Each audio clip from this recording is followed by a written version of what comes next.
कांग्रेस जिंदाबाद, युवा कांग्रेस जिंदाबाद। राहुल जी तुम संघर्ष करो, हम तुम्हारे साथ हैं। राहुल जी संघर्ष करो, हम तुम्हारे साथ हैं।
हाँ गोल्डी भाई हाथ लगाओ।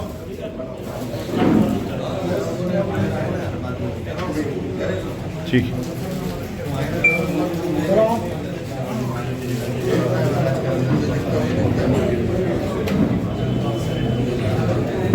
उसके लिए मैं माफी मांगता हूँ।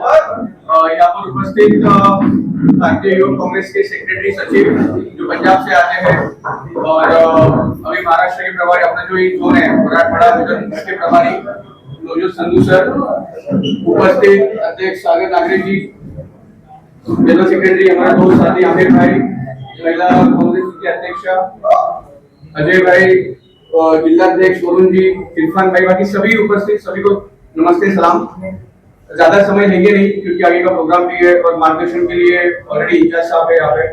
ये जो टूर शॉर्ट नोटिस का ऑर्गेनाइज किया गया है इंडियन यूथ कांग्रेस की ओर से, एक जो बड़ी जिम्मेदारी दी हुई है वो है अपने को वोट चोरी के ऊपर काम करना है और बहुत डिफिकल्ट काम नहीं है, बहुत आसान काम है।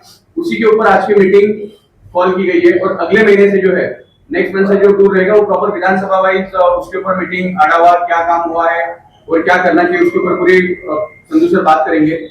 मैं सिर्फ शॉर्ट में 2 मिनट लेता हूँ। हम लोगों ने पूरे देश भर में भारतीय युवा कांग्रेस की ओर से लगभग आज शाम 4:30-5 बजे तक 2.5 लाख जो प्रॉब्लम्स हुई है, किसी का सपोज डबल वोट हुआ है, किसी का नाम कट हुआ है, मेजरली अपने जो वोटर है कांग्रेस पार्टी के जो वोटर्स हैं उन लोगों के नाम कट किए हुए हैं। तो आपको एक ही काम करना है, आपका जो बूथ रहेगा, आपका जो विधानसभा रहेगी, वहां पे जाके जिनका नाम नहीं आपको पता हो, जिन लोगों ने विधानसभा चुनाव लड़ी हुई है, जो भी अपने उम्मीदवार थे, अपने पार्टी से हो या महाविकास आघाड़ी के, उनके पास में वो पूरी यादी होगी जिन्होंने ऑब्जेक्शन लिया रहेगा, उन लोगों को सामने लाना है जिनके नाम कट हुआ है, जो लोग अपने एरिया में नहीं है बट उन लोगों के नाम है, वो फाइंडिंग करके आपको ऐप के ऊपर डालना है। वो ऐप बोलते से हम लोग का डर लगता है ऐप में कैसे करेंगे क्या करेंगे, बहुत आसान तरीका है, उसका भी आपको प्रॉपर जानकारी वीडियो ट्रेनिंग दिया जाएगा और जो भी कुछ दिक्कत रहेगी आप अध्यक्ष हो या फिर यहाँ पे जो भी जिम्मेदार पदाधिकारी विधानसभा अध्यक्ष रहेंगे उन लोगों से आप बात कर सकते हो, उनसे हम लोग कम्युनिकेशन में रहेंगे और इस सब चीज का रिपोर्ट जो है हमें इंचार्ज सर को देना है और ये उदय सर जो हमारे राष्ट्रीय अध्यक्ष है उनके ऑफिस तक जाएगा। अब कौन काम कर रहा है क्या काम कर रहा है वो ऐप के माध्यम से डिटेल जाएगा। मैंने 10 लोग सामने लाए तो इसकी जानकारी दी, ऐसा नहीं होगा। ऐप में आपने 10 लोग फाइंडिंग की आपके विधानसभा के ऊपर के 10 लोगों को गड़बड़ी हुई है, उसका रिपोर्ट पूरा आईवाईसी में जाएगा। तो ऐप के ऊपर ही काम होगा, बाकी काम का कोई वैल्यू नहीं रहेगा, वो आपको कंसीडर करना पड़ेगा। आपकी इच्छा हो ना हो, मेरी इच्छा हो ना हो मायने नहीं रखती है, वो भारतीय युवा कांग्रेस की जो लीडरशिप है उनका डिसीजन रहेगा। बाकी इसके ऊपर पूरी डिटेल जो है ज्यादा समय न लेते हुए मैं हमारे जो इंचार्ज है इंचार्ज को विनती करता हूँ कि सर आप इसके ऊपर।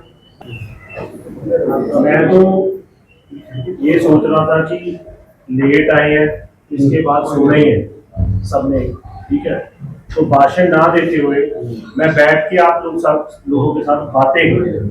अगर आप बोलोगे भाषण देना तो मैं भाषण भी दे दूंगा, मगर मैं चाह रहा था आपके यहाँ आया हूँ तो समय भी हो गया, आप इतनी देर से वेट कर रहे हो, तो आज आप कुछ बातें करो और मैं सुन के जाऊँ, कुछ मैं भी बोलूंगा। तो अगर संवाद आप क्या चाहते हो बताओ मुझे, वैसे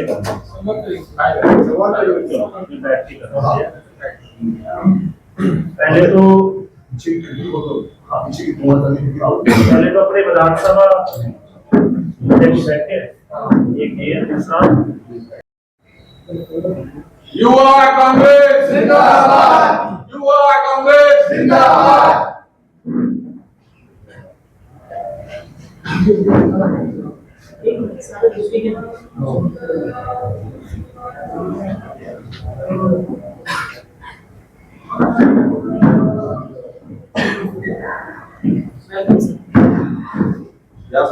मीडियाचे अध्यक्ष अक्षय भैया यांचं स्वागत, आमिर भाई, शोएब भाई, इरफान भाई, फैज भाई आणि फैज भाई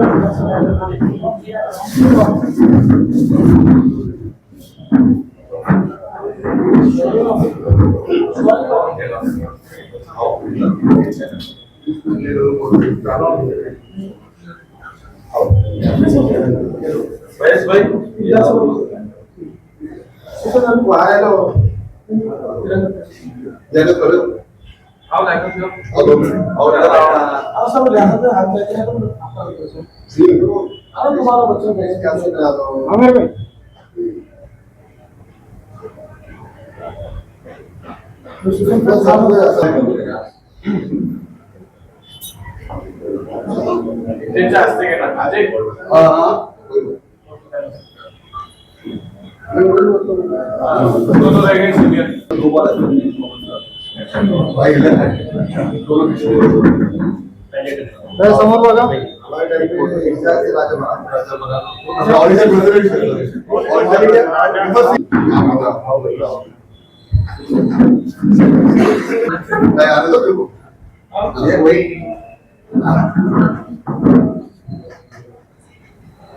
आपको हम नहीं ग्रो करेंगे, आपको नहीं स्ट्रॉन्ग करेंगे तो कांग्रेस आगे कैसे बढ़ेगी।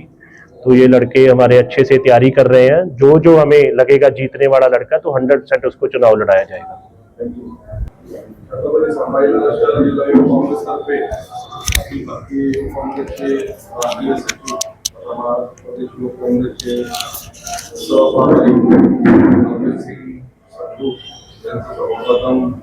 छत्रपती संभाजीनगर शहरामध्ये या ठिकाणी आढावा बैठकीसाठी या जिल्ह्याचे प्रभारी महाराष्ट्र प्रदेश काँग्रेस कमिटीचे सरचिटणीस व मीडियाचे प्रमुख अक्षय जैन, त्याचबरोबर जिल्हा युवक काँग्रेसचे अध्यक्ष विश्वासभाऊ अवकारे, त्याचबरोबर आमिर भाई, अब्दुल सलीम, त्याचबरोबर महिला काँग्रेसच्या जिल्हा अध्यक्ष मिसाळ, त्याचबरोबर महाराष्ट्र प्रदेशचे महासचिव इरफान भाई, त्याचबरोबर मोबिल भाई, सुफियान भाई, शोएब भाई, फैज भाई, त्याच्यानंतर आमिर भाई यांच्या सर्वांच्या उपस्थितीमध्ये या ठिकाणी आज आढावा बैठक संपन्न होत आहे। या बैठकीमध्ये आगामी होणारी महानगरपालिका, जिल्हा परिषद, पंचायत समिती निवडणुकीच्या अनुषंगाने या बैठकीचे आयोजन केलेलं आहे। त्याचबरोबर लोकसभेचे विरोधी पक्षनेता राहुल गांधी यांचं जे भारतभरामध्ये मराठवाड्याच्या विरोधात आंदोलन चालू आहे, त्या आंदोलन कशा प्रकारे आपण या छत्रपती संभाजीनगर जिल्ह्यामध्ये त्याची काय तयारी करायची, घरोघरी जाऊन या ठिकाणी मतदान यादी छाननी करून जे मतदान ज्यांचं नाव या मतदान यादीमध्ये जे मिळते किंवा जे दुसऱ्या जिल्ह्यामध्ये ज्यांचं नाव आहे अशी आपण सेपरेट यादी तयार करून या ठिकाणी महाराष्ट्र प्रदेश युवक काँग्रेसच्या कार्यालयाला 15 तारखेला या ठिकाणी आपल्याला सादर करायची आहे। त्यानंतर महाराष्ट्र प्रदेश युवक काँग्रेस त्यानंतर महाराष्ट्र प्रदेश युवक काँग्रेस ही यादी निवडणूक आयोगाचे अध्यक्ष सागर नागरे, जिल्हा युवक काँग्रेसचे अध्यक्ष विश्वास गोवंदळे यांना विनंती करतो की आपण या ठिकाणी अवजत सिंग भैयाचं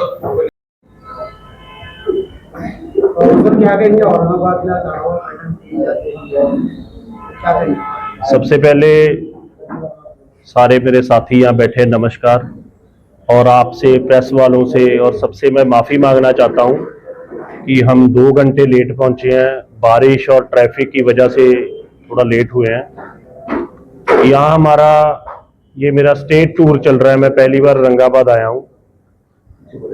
तो मेन हमारा जो एजेंडा है आज यहाँ की मीटिंग का वो यही है कि जो राहुल गांधी जी पिछले काफी समय से, जिन्होंने महाराष्ट्र चुनाव के बाद, जब महाराष्ट्र चुनाव में इतना बड़ा स्कैम हुआ, यहाँ में पार्लियामेंट चुनाव के बाद जब विधानसभा चुनाव आए, तो उस चीज को कंटिन्यू करते हमने एक सर्वे, पार्टी ने एक सर्वे किया था जो बेंगलोर की एक विधानसभा को पकड़ा था, और वहां पे देखा गया, वो आप सब प्रेस वाले लोग आप सब जानते हो कि उसकी एक detail press conference Rahul ji ने की थी, कैसे एक घर में 80-80 वोट हैं, जो पहली बार वोटर बना है वो 80 साल की एक लेडी पहली बार वोटर बने हैं, एक नाम पे 5-5, 10-10 वोट्स हैं, किसी का फादर नेम कुछ है, किसी का कुछ है। तो ये सारी चीजें जब वहां पे पकड़ी तो ये एक बहुत सीरियस मुद्दा है। आप देखो, इस देश का जो संविधान है उसने हमें लोकतंत्र, ये देश हमारा संविधान ने बनाया है। अगर हम अपने इस संविधान की किसी ने धज्जियां उड़ाई हैं तो वो बीजेपी की सरकार और आरएसएस की आइडियोलॉजी ने उड़ाई है। इस देश की अगर दुनिया में कहीं आज भारत की, हमारे पूरी दुनिया में कहीं एक बात के लिए बहुत प्रशंसा की जाती है, वो ये कि इसका लोकतंत्र सबसे जबरदस्त और सबसे मजबूत लोकतंत्र भारत का है। मगर फिर भी उस लोकतंत्र को इन्होंने तोड़ा है, उस लोकतंत्र के पिलर को इन्होंने तोड़ा है। हर जगह नहीं, इन्होंने हर एक विधानसभा, हर एक लोकसभा में इन्होंने ये धांधली की है। तो आज ये यूथ कांग्रेस का एक बहुत बड़ी जिम्मेदारी बनती है, क्योंकि हम युवा सिपाही हैं कांग्रेस पार्टी के, राहुल जी के। आज यूथ कांग्रेस देश के हर एक बूथ में जाएगी, बूथ में जाकर एक एक जो बूथ है वहां पे वोटर लिस्ट हम चेक करेंगे, घरों की डिटेल लेंगे, कहाँ इन्होंने कैसे की है। तो आने वाले समय में हम बहुत बड़े लेवल की 1-2 प्रेस कॉन्फ्रेंस और करेंगे। प्रदेश के लेवल पे हमारे प्रदेश के नेता हम लोग भी करेंगे, और नेशनल लेवल पे राहुल जी एक प्रेस कॉन्फ्रेंस बड़े लेवल पे करेंगे कि आने वाले समय में हम देश का डाटा देश के आगे रख सकें कि कहाँ इन्होंने कैसे धांधली की है, कैसे ये सरकारें बनाते हैं। तो ये हमारा मेन, आज मेरा भी यही एक एजेंडा है कि मैं इस वजह से आज औरंगाबाद आया। आपको लगता है नेपाल के बाद अब भारत की बारी? ऐसा नहीं होना चाहिए, ये बहुत गलत बात होगी अगर नेपाल के बाद हमारा ये घर, हमारा घर है, ये हमारा देश है। मैं नहीं चाहता कि ऐसा, हम ऐसे ही इनको चुनाव में हरा देंगे, हमें जरूरत नहीं पड़ेगी। हमारे लोग ऐसे नहीं है। मैं तो उसकी निंदा करता हूँ कि कहीं आग लगाना, जलाना, तोड़ना फोड़ना, हमारी ये सभ्यता नहीं है। हम लोकतांत्रिक लोग हैं, हम चुनाव जीत कर, लड़कर ही जीत जाएंगे। बीजेपी की सरकार, बीजेपी के आमदार साधार तो इस मामले को देखकर घबराए हुए, क्या लगता है? प्रधानमंत्री जी घबराए हुए हैं। जब उनका बॉस ही घबराया हुआ तो नीचे तो घबराना ही है। वो रैलियों में कुछ बोल रहे हैं, उनको समझ नहीं आ रहा ये हो कि एक्चुअल जब चोर होता है ना, जो चोर उतनी देर ही दलेर होता है जितनी देर उसकी चोरी का पता ना चले। लोग उसको बोलते रहते हैं चोर है चोर है, तो वो बोलता है मैं नहीं हूं चोर। मगर जब पकड़ लिया जाता है कि तुमने इस घर से ये चुराया, तो चोर भाग जाता है। आज हमने पकड़ लिया है तो ये कितनी देर भागेगा? कहीं भाग ले। जिस संविधान को इन्होंने तोड़ा है उसी संविधान के तहत कांग्रेस गवर्नमेंट इनके ऊपर एफआईआर करेगी, और ये रंगा बिल्ला की जो जोड़ी है इसको जेल देखनी पड़ेगी। जो घबराहट है ना इनके चेहरे पे, इनको जेल की सलाखें दिखा रही है, और ये 100% ये जेल जाएंगे। आप मेरे से ये बात लिखवा। पूरे देश में सिर्फ एक ही मुद्दा चढ़ा है, हिंदू और मुसलमान। देखो, इनके पास कोई एजेंडा नहीं है भाई, इनका कोई विजन नहीं है। हमारे पास विजन था। कांग्रेस गवर्नमेंट बोलती थी हमने आईआईटी बनाए, आईआईएम बनाए, हमने देश का एक सुई से लेके हवाई जहाज तक का कांग्रेस ने विकास किया है। यूनिवर्सिटीज कांग्रेस ने तैयार किए, बड़े बड़े डैम बने, इतना इंफ्रास्ट्रक्चर हमारे पास भाई गिनाने के लिए लाखों चीजें हैं जो कांग्रेस ने की। नरेगा हम लेकर आए, कितने food security bill, right to shelter हम लेके आए, राइट टू फूड लेके आए, आरटीआई कांग्रेस की देन है। हमारे पास गिनाने को बहुत लंबी चौड़ी किताबें हैं भाई, इनके पास कुछ नहीं है। इनको बस एक बात आती है, जहां भी जाए हिंदू मुस्लिम करेंगे, और है ही कुछ नहीं। ये भाईचारक सांझ देश की अगर कहीं खत्म कर रहे हैं तो ये लोग कर रहे हैं। और मेरी बात एक और ध्यान से सुनो, मैं पंजाब से आता हूं। अगर पंजाब में बीजेपी नहीं है तो एक ही कारण है कि वहां पे मैं आपको दावे से बोल सकता हूं कि वहां पे कोई हिंदू मुस्लिम सिख नहीं है। हमें पता भी नहीं रहता कि ये मेरा दोस्त हिंदू है, मुस्लिम है कि सिख है। हमें बहुत देर बाद पता चलता है कई बार, अच्छा ये हिंदू है, अच्छा ये मुसलमान है, क्योंकि वहां ये हमारे आपस में बैठकर करने वाली बातें ही नहीं है। हम डेवलपमेंट की बात करते हैं, देश को कैसे आगे लेकर जा सकते हैं, वो बातें हमारे लोग करते हैं। हमारे में कभी रिलीजन हमारा पर्सनल मैटर है। पॉलिटिक्स एंड आगे देश को कैसे आगे लेके जाना, हमारे नौजवान को कैसे आगे लेके जाना, उनको रोजगार कैसे दिलाना है, उनकी जिंदगी कैसे बेहतर करनी है, राजनीति ये कहती है। रिलीजन राजनीति का काम नहीं है। तो इनके पास कुछ है नहीं तो ये वही बातें करेंगे, हमारे पास बहुत कुछ है और हम अलग बातें करेंगे। पंजाब में इतनी बड़ी मुसीबत आई पर कोई भी सरकार की तरफ से वहाँ मदद के लिए नहीं पहुंचा। हाँ, इन्होंने अभी गए हैं प्रधानमंत्री जी 1600 करोड़ कुछ दे के आए हैं, मगर वो बहुत कम है। चलो फिर भी जो इन्होंने दिया इनका हम वेलकम करते हैं। कुछ तो चलो इनको थोड़ा बहुत पंजाब देखा लेट बहुत 60,000 करोड़ सर हमारा टैक्स पेंडिंग खड़ा है। सेंट्रल गवर्नमेंट जो हमारा हक बनता है जीएसटी में हमारा शेयर है वो अभी तक नहीं दिया इन्होंने पंजाब का।